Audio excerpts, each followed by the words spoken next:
Tahir-ul-Qadri, who's issued a powerful fatwa against terrorism. He'll tell us why now in a moment. It's not something you often hear from a leading Muslim scholar. A fatwa, a religious declaration that unequivocally states terrorism and suicide bombings are the biggest enemies of Islam. But that was issued by Sheikh Mohammed Tahir-ul-Qadri in London. As CNN's Paula Newton reports, it's a message that many have been waiting for since 9/11. There have been other fatwas condemning terrorism. This one is different. Sheikh Qadri is a renowned Muslim scholar and has a major following. Also, his fatwa is in English, it's on the internet, and it cites the Quran to beat terrorists at their own game, especially when they claim to be doing the work of Allah or God. Sheikh Qadri cites verse 205. Allah does not like mischief and violence. That means, he says, that terrorism is terrorism. Violence is violence. It has no place in Islamic teachings. Stripping terrorists of their moral authority, he cites the Quran that even a sacred goal can never be achieved by following an evil or criminal path. They are leading towards hellfire. Now the question is whether the Sheikh's fatwa will have credibility on the street. Some Muslim leaders are warning that government outreach programs to battle extremism.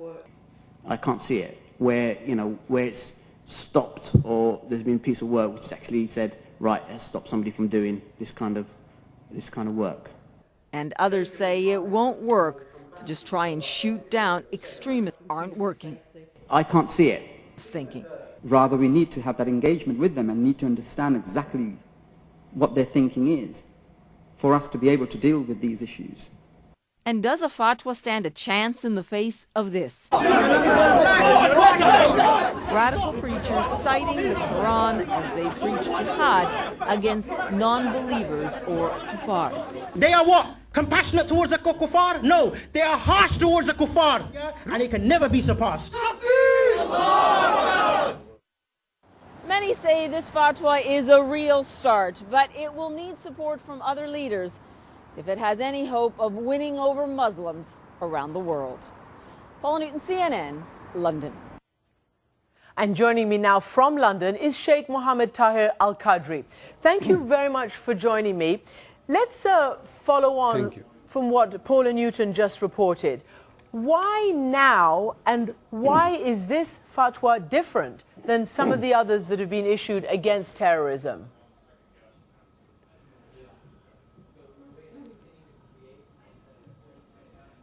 Sheikh Al-Qadri? This fatwa which I have issued now is not the first step which I have taken on this direction. I wrote a voluminous book on human rights soon after 9/11, which described and elaborated the same concept at that time. So does that mean, was published. Does that mean people aren't listening, that you need to keep writing it? What makes this one different, if it is different than the others? But this time I took the decision to write a fatwa as a jurisprudential ruling which should include, and which has included, hundreds of authorities and evidences from Quran and from traditions of Holy Prophet and classical authorities of Islamic history, in order to explain that any good intention or any mistake of foreign policy of any country or any pretext cannot legalize the act of terrorism. And terrorism and violence cannot be considered to be permissible in Islam on basis of any excuse. Okay. So I have a step here. Well, you've made that very clear, but who do you think is going to listen?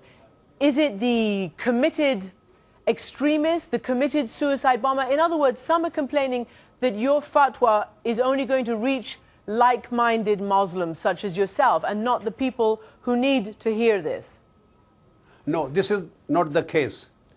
I would divide these people whom I have addressed, or those who this fatwa is going to reach, into three categories. I would exclude just a very little number of those radicals who have already been brainwashed and they are not ready to listen any reasoning. But hundreds of thousands of youth who are on the path, who have potential to be radicalized, but they have not yet reached the stage of being brainwashed, they are going to listen to this fatwa. This fatwa is going to change their mind.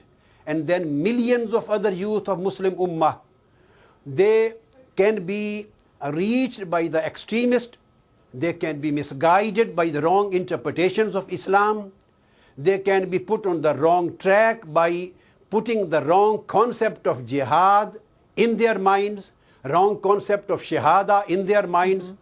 Although they are not radicals and they are not suicide bombers now, but they can be misguided in future.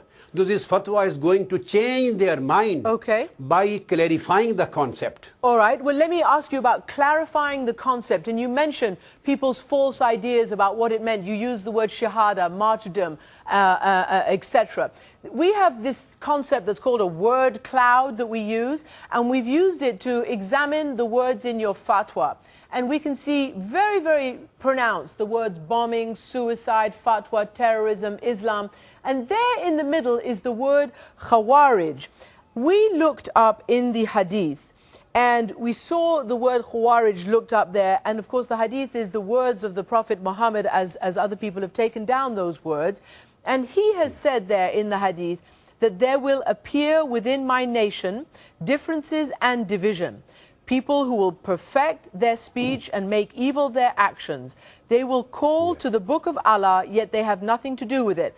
Whoever fights against them has more right upon Allah than they do. So are you basically saying, are moderate Muslims ready to stand up against, are the present-day terrorists like the Khawarij?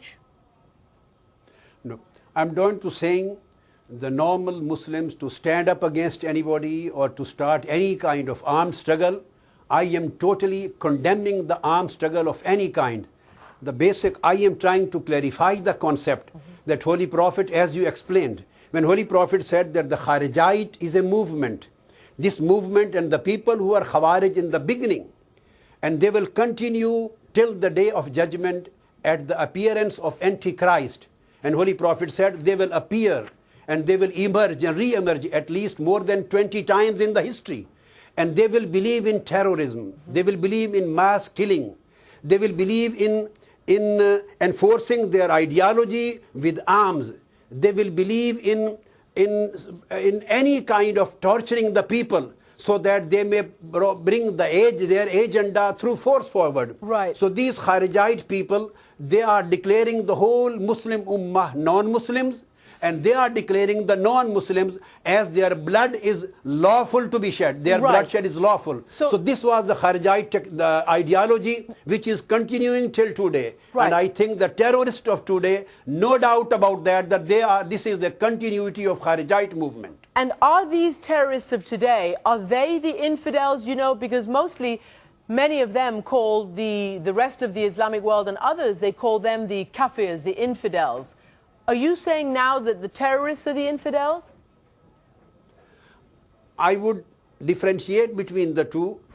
Those who are extremist in their views, I don't say them as Khawarij. I am declaring Khawarij those who are committing suicide bombings against humanity.